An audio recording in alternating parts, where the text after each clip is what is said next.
Not only then is Second Life a very visual place, but really it could be argued that the visual is the very underpinning of what makes Second Life a place.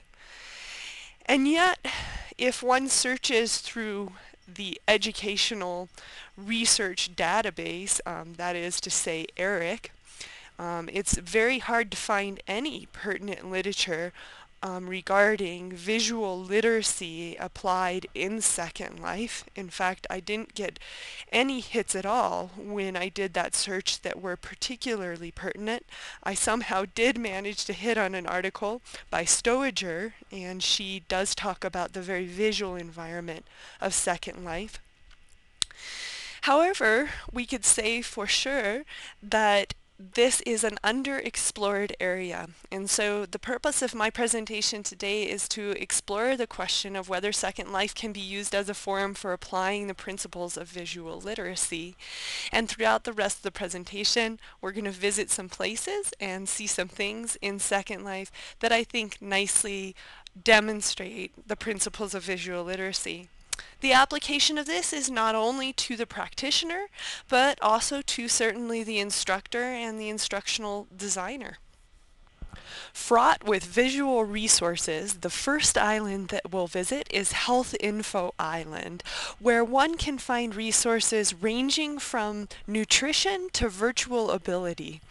This island is thus an amazing place to investigate visual literacy principles of presentation design and typography.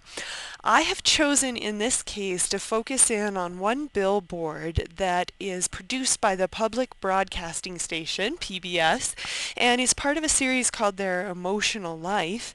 And what I thought was so attractive about this particular billboard is that I thought it was a good example, and I noticed right off the bat the way in which the hands, the clasping hands, form an implied line from the upper left to the lower right hand side, and that's a very comfortable line for the eye to follow as it is the natural line. The other thing that I noticed about it is that the background with its blue-green color tends to recede, and that allows for the text to pop out and come into the foreground, and the light-colored text contrasts nicely.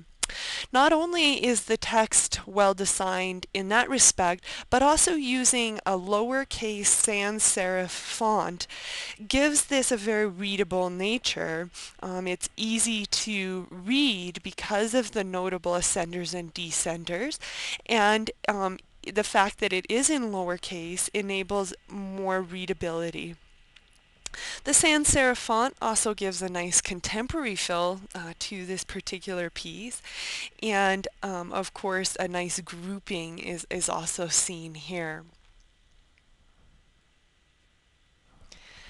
Perhaps one of my very favorite islands on Second Life is One Climate Island, and it is a very visual place to see some of the environmental challenges that face us, and also to physically interact with some alternative energy sources such as windmills, and to set their turbines to certain speeds and see how that affects energy generation.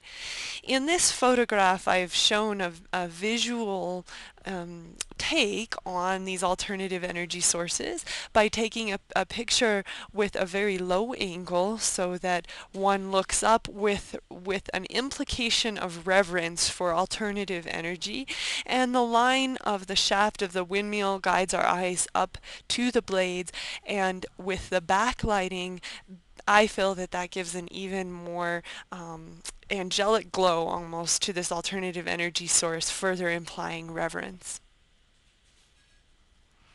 And of course, because I'm here teaching at the University of Wyoming, I couldn't get through this without including a photograph of Wyoming's favorite attractions island, Wyoming Entrepreneur, where one can go and visit Old Faithful as well as Devil's Tower in one fell swoop. In this picture, I was showing a linear perspective down the railroad track, and as you can see, depth and dimension come from this linear perspective. Now, Arthur Asseberger, in his book Seeing is Believing, has a wonderful quote that I thought described this very well. The horizon line we see in the far western United States, which stretches out before us endlessly, suggests that for most people an immensity and grandeur that we feel is somehow ennobling.